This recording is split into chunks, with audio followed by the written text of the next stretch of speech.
Good day, everybody. This is Yin Yang in California.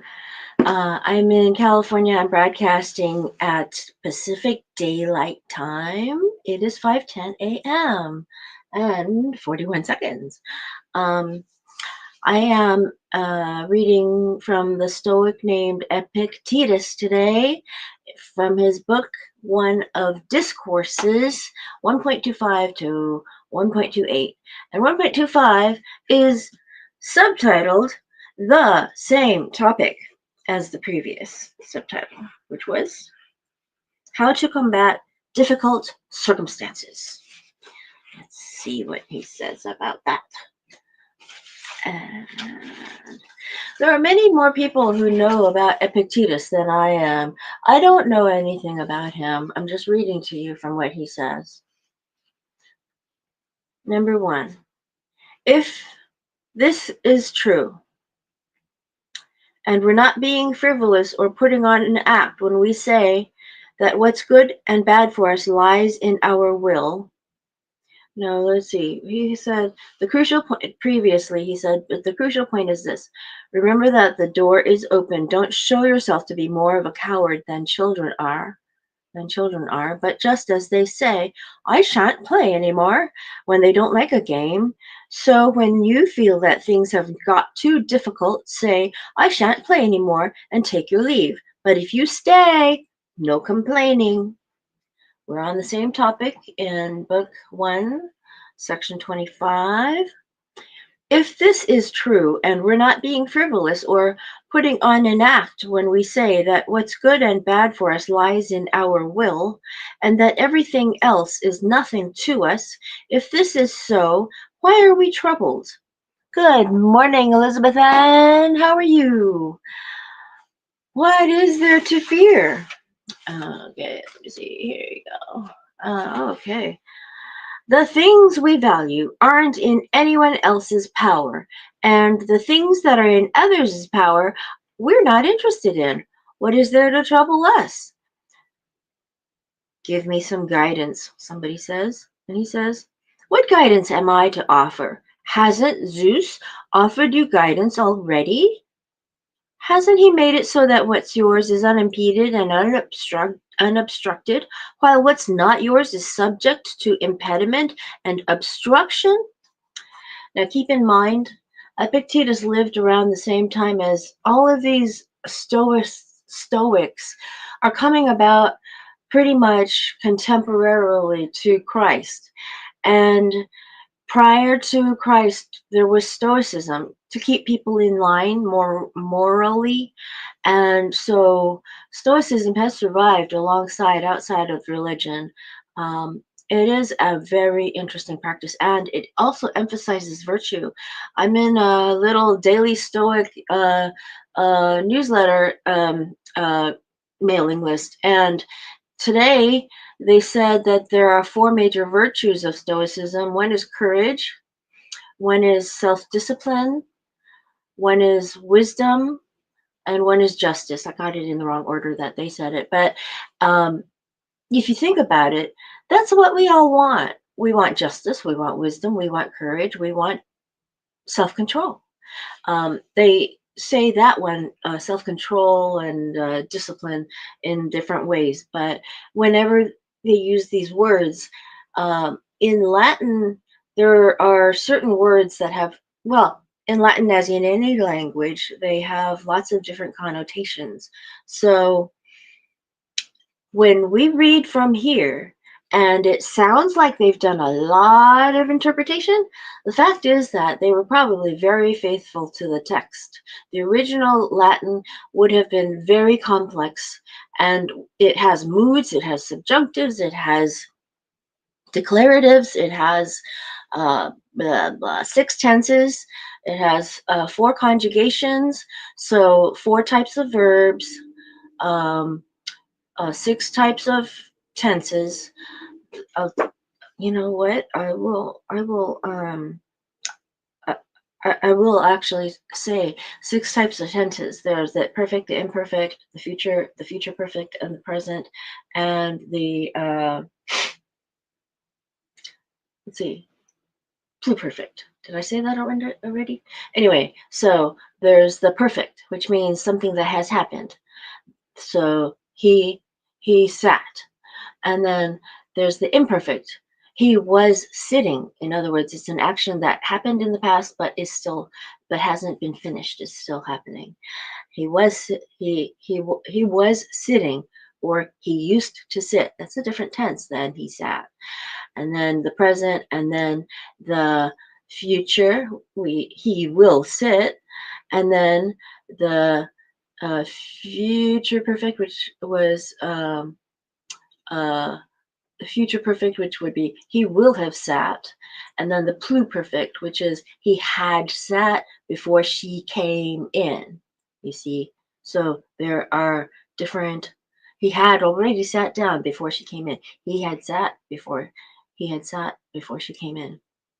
Anyway, he had sat, she came in. So we know which happened before which. So pluperfect is like the perfect. It was it was it was past in the past already. So those are the 6 tenses, and then there are 4 conjugations. I'm trying to remember those. It doesn't matter right now. Okay, it's like the never mind. What guidance, says Epictetus? What instructions did you have from him when you came into this world? He's talking about Zeus. Zeus is their major. He's the king of the gods, and he's also Jupiter. Jupiter is the Roman name for it. Zeus is the Greek name for him. What guidance, what instructions did you have from him when you came into this world? Do all you can to preserve what's yours, and don't chase after things that aren't yours. Your trustworthiness is yours. Your self-respect is yours. These are not things that anyone can take from you. No one but you can stop making use of them. How? When you're intent on things that aren't yours, you lose the things that are. When Zeus has given you these kinds of directions and guidelines, what more do you want from me? Am I greater than him? Am I more deserving of your trust? If you keep his commandments, if you keep his commandments, do you need any others? If there's any doubt that he's given you this guidance, look to your preconceptions, the proofs of the philosophers, the many talks you've attended, your own assertions, the books you've read, the subjects you've studied. For how long is it right to obey his rules and not break up the game? As long as it's being conducted in a pleasing fashion. At the Saturnalia, Saturn was the father of Zeus. Saturn is also Cronus. That's the father of Zeus. Cronus is father time, and Saturnalia here is when they're referring to that. At the Saturnalia, a king is chosen because that's the game it's been decided to play. He issues orders. You drink. You prepare the wine. You sing. You go. You come. I obey so as not to be responsible for breaking up the game. You believe yourself to be in a bad way. I believe no such thing, and no one can make me do so. Here's another example. We've agreed to act out the story of Agamemnon and Achilles. Achilles is the guy who his mother dipped him in the river Styx to protect him so his body could arrows couldn't permeate his body. But when she was holding him, she had to hold him by one ankle, and so one heel. So one of his heels had not been dipped in the water. It had, it was through her hand. So that's why when they decided to take down Achilles, they shot him in the heel. That's what's called the Achilles heel. It's the major weakness of a person. Anyway, Agamemnon and Achilles. I think Agamemnon was a king. Anyway, the actor chosen to play Agamemnon tells me, go to Achilles and take Briseis from him. Off I go. Come here, he commands, and I go to him. What I'm getting at is that we should behave in life as we do in the case of hypothetical arguments. Let's assume hypothetically that it's night. All right. So is it day? No, because I've accepted the hypothesis that it's night. Let's assume hypothetically that you suppose it to be night. All right. Now, also think that it actually is night. No, that's inconsistent with the hypothesis. So, also in the present case, let's assume hypothetically that you're in a miserable state. All right? So you're wretched. Yes. And unhappy then. Yes. Now believe yourself actually to be as an now believe yourself to now believe yourself actually to be unhappy as well.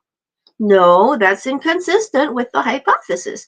Also, someone else makes it impossible for me to believe that. So, for how long should one obey Zeus's rules? As long as it's worthwhile, or in other words, as long as I can continue to act in ways that are fitting and appropriate. Oh, by the way, did I say Zeus was one of their gods? They have a whole bunch of gods. In their case, the Greeks and the Romans did not believe in a single god, except later while Christ, Christ was there.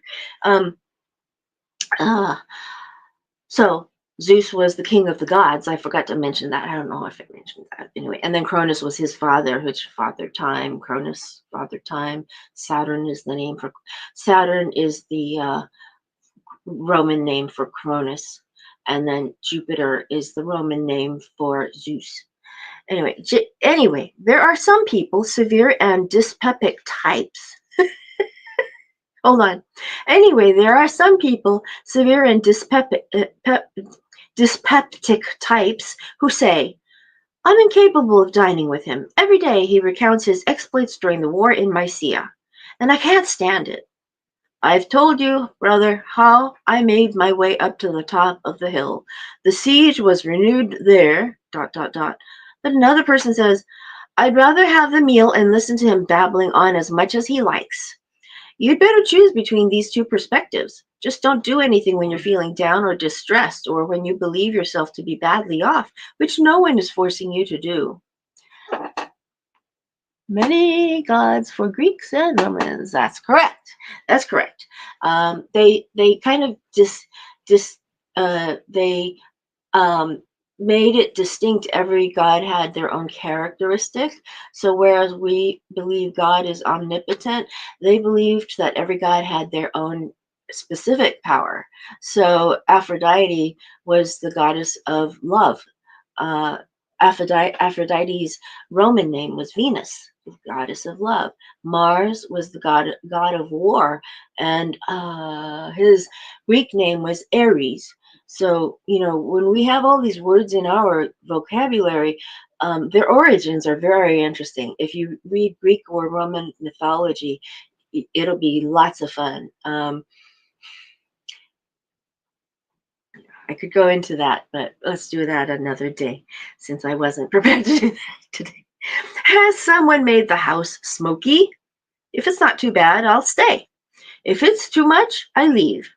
What do you need to remember and keep in mind is this. What you need to remember, what you need to remember and keep in mind is this. Did I do it right? Yeah, I'm nearsighted. Is this. The door is open. You're not to live in Nicopolis, all right? Nor in Athens, all right? Not in Athens either. Nor in Rome. Not in Rome either then. You're to live in Gayara, all right? But living on Gayara seems to me to be a lot of smoke. So I take myself off to where no one can stop me residing because it's open to all. And once I've shed the last item of clothing, my body, no one has any way to get at me. That's why Demetrius said to Nero was a king, you're threatening me with death. The same thing you're threatened with by nature.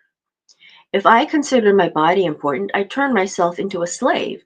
Likewise, ancient Greeks had two fertility goddesses in their pantheon of gods. Yeah, Demeter and Aphrodite. I think Demeter was one that had the same name in Greek and Roman mythology. There was one goddess like that. Demeter was the goddess of the spring. She had a daughter, or was it her mother? That was anyway. But you're right. You're right.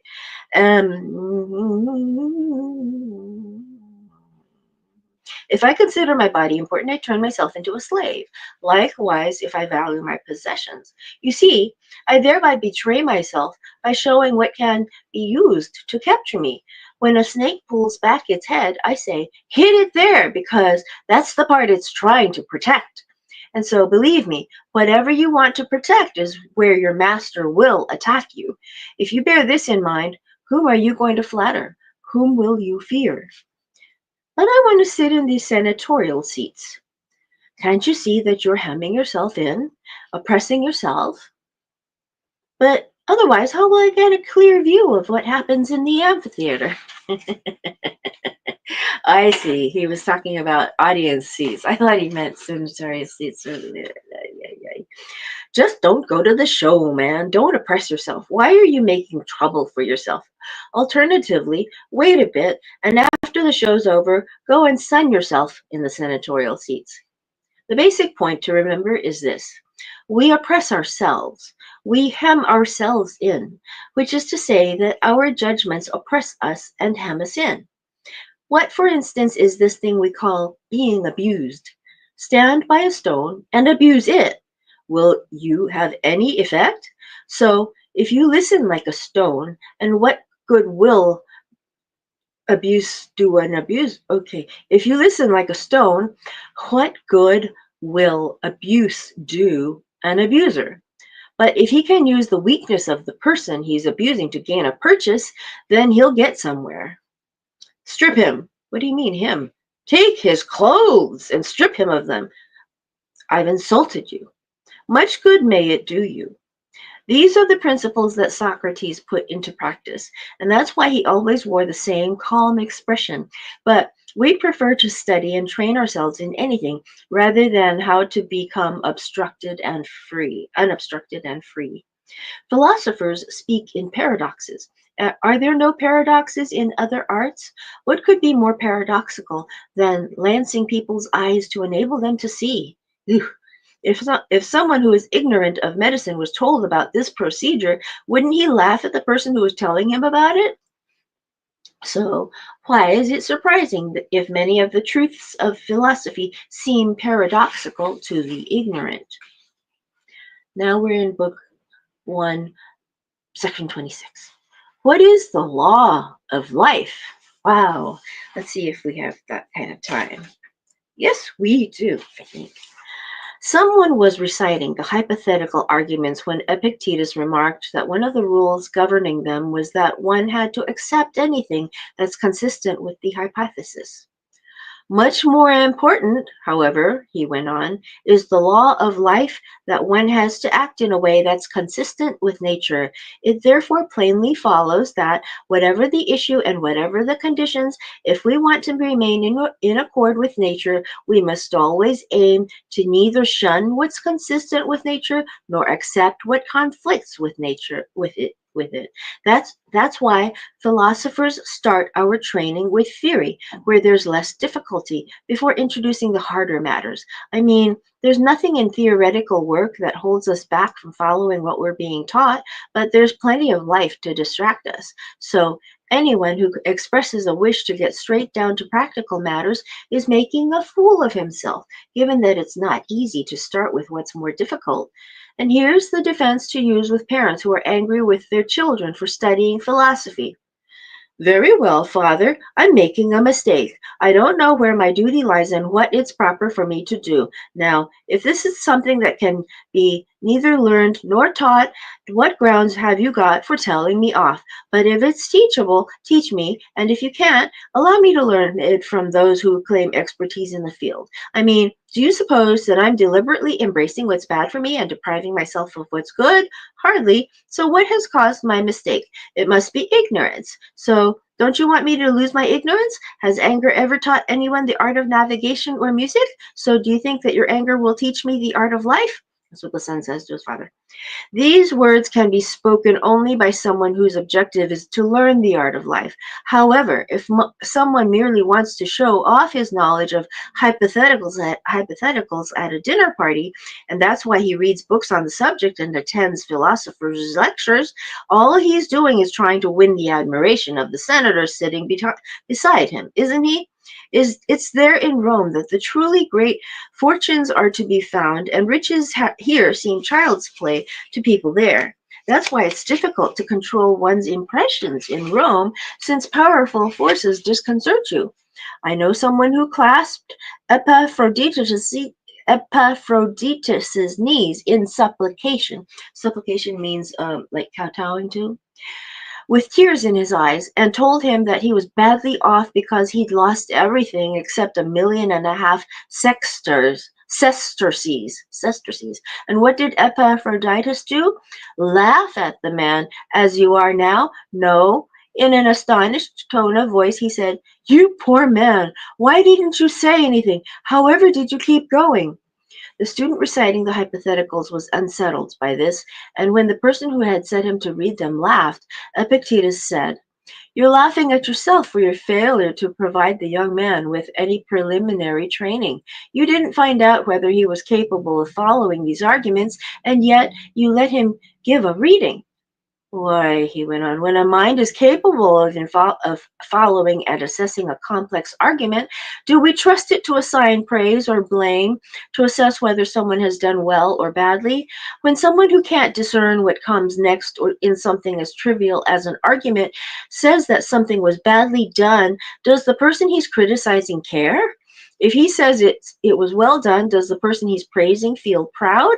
The first step in philosophy, then, is to recognize what kind of condition one's command center is in, because recognition of its weakness will make a person hesitate to apply it to the important matters. At the moment, however, people who are incapable of swallowing a morsel buy whole treatises for their consumption. This makes them throw up and give them indigestion. And then there follow stomach cramps, diarrhea, and fever. What they should have done is consider whether it was beyond their capabilities. In theoretical work, it's easy to refute someone who's ignorant, but in life, no one willingly submits to that kind of examination, and we hate anyone who puts us through it. Socrates used to say that the unexamined life was not worth living. Whoa! That was the end of 1.26. So we got halfway through because we were talking about the mythology and the structure of the Latin language. And they have tons of pronouns, and they had lots of its and the thises and woulds and maybes and all that. So we shall see you later. Tomorrow is a rules day. Okay? Talk to you then. Old Kinderhack.